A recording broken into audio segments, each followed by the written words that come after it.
Hi, Ed. Danny Maxwell calling from the JCM. It's the 20th of March. And how are you? Hi, Danny. I'm good. I'm just sitting at home translating. Very good, as we would Mm. hope. Mhm.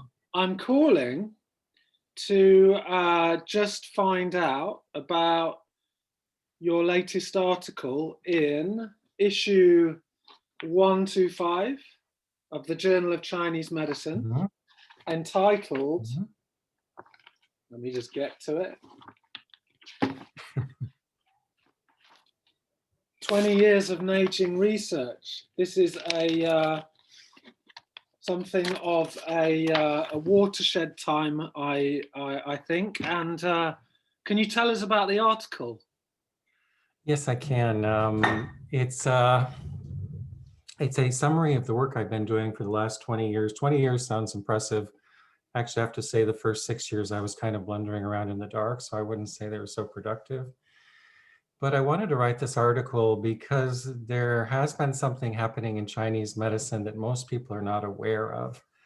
And it comes from this analysis of early text using new techniques. And as I mentioned in the article, about the time I started studying, which was the late 1990s, just before then, the classic texts have been put on computer databases.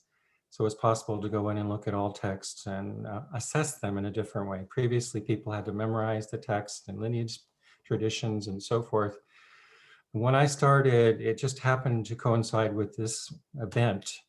And this event changed everything. And I think it has a great potential to change things going forward. And what it changed was that it allowed us to look at the early texts, which are the repositories for all of the main terms and the principles and ideas in a new way, particularly in regard to character research. So in that article, I described the research arc or the research circle that we do, which is to take a character, put it into a database, look for all of its instances in the Nèijīng and other early texts, translate all those passages, come up with a new definition from the text, and if we need to, of the character, and then reinsert it back into the original text and then retranslate the original text. So that has been very, that has a lot of new information to come out, and surprisingly, the pictures we had that we now have about those ideas are quite different in some places than what they were speaking about originally. So essentially what this has done is allowed us to take these texts and treat them as an archaeological dig site. So that is a very different way of looking at information and interrogating it. So for example, if you have a lineage-based system, a certain person has an idea and then they pass it down to their students, and then that knowledge is kind of sacred. You don't question it in a certain way. And that has both good and bad qualities, aspects to it.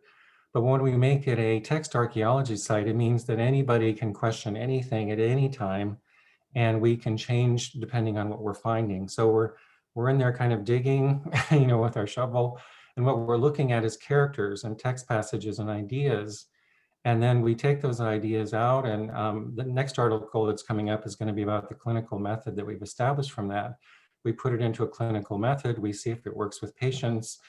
We also look to see if we can find references in nature. So because this is all nature-based, we have to validate this by looking at nature, and then also by teaching. So there's this kind of circular aspect to this work, which means that we can really reinvestigate the early texts in a new way. And anybody at any level can bring up a question, and if it's a valid question, we'll change what the information is, or allow us to look at a different way. And what we found from that is it's a very different picture of what Chinese medicine is, particularly acupuncture. Herbal medicine started to develop more robustly after the Nèijīng. The Nèijīng is primarily about acupuncture. So in the Nèijīng model of acupuncture, it's quite different. There are a lot of implications for that in terms of how we teach Chinese medicine, how we practice, and also for global health issues. There's a lot of new ideas for cancer, for example, resistant infections, things like that. Okay, marvelous. So this first article is kind of like an orientation to what you've been doing for these 20 years and where you've got to. And then, but it's part of a series of articles. Right, so the first article is describing a little bit about the research work, the research method that's been established, we talked about, and then I gave a few examples of things we've looked at that have a different picture than we have now. For example, what the 5 circulations mean, the wuxing, what Shen means, and things like that. It's not by any means all of the information we've obtained, just a few examples of what it looks like. And then the second article that's coming up will be the clinical method, because that's really been a big goal of this. How do you take all this information and really put it into practice? Mm-hmm. It was the main medicine at that time, and they were treating very seriously ill patients. You can see that in the writings, but somehow that hasn't translated into our practice. So for example, if you go to China or speak to people about the Nèijīng, there are a lot of interesting ideas in the Nijing. There are techniques that people use, ideas that they have, but we haven't been able to take the Nijing and use it as a comprehensive system of medicine where any patient that walks in the door, from minor to serious, we can use a Nijing approach to evaluate their problems, treat them, and so forth, as a medicine, as it was, back then. Maybe not the same, but in the same spirit. So in the second article that's coming up, I'm going to describe the clinical method that's been constructed around the ideas from the archaeology site. So we'll see how that goes. I'm working on that now. And will there be one after that as well? Right now, we only have 2, I think. I'm happy to do more. There's actually one of the things about the Nijing that's so interesting is I say that there's a gate to it, There's a gate you have to open to go into it. If you stand outside the gate, it looks like an old book that has old sayings and platitudes about living with nature and harmony and things like that, and then a few techniques thrown in.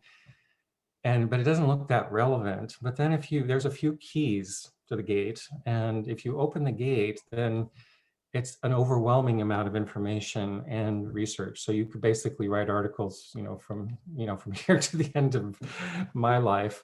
But there would be some good articles to write potentially. One would be about Nèijīng space-time theory, because really one of those keys of the gate to open the Nèijīng is that, at least for me, it was when I understood that everything in the Nèijīng was talking about patterns of motion. Yeah. And that there are patterns of motion that stand behind the world that we see and create it. And so their whole take was, when we look at the world, it's important to tell us about the patterns of motion that are behind those things. And so the Nèijīng is foremost a kind of a manual of the universe about how it works. And what they did was reverse engineer the universe by looking at the forms of nature and the universe, inferring the patterns of motion and that create them, and then writing a manual about it. So once you get that, so that's a very interesting subject, all of in itself, because it's fascinating and it underlies the theories of Chinese medicine and the way we practice, but it's not well understood now by most practitioners. Yeah, and really beautiful. I know from your writing about the Jing patterning and the Luo patterning, and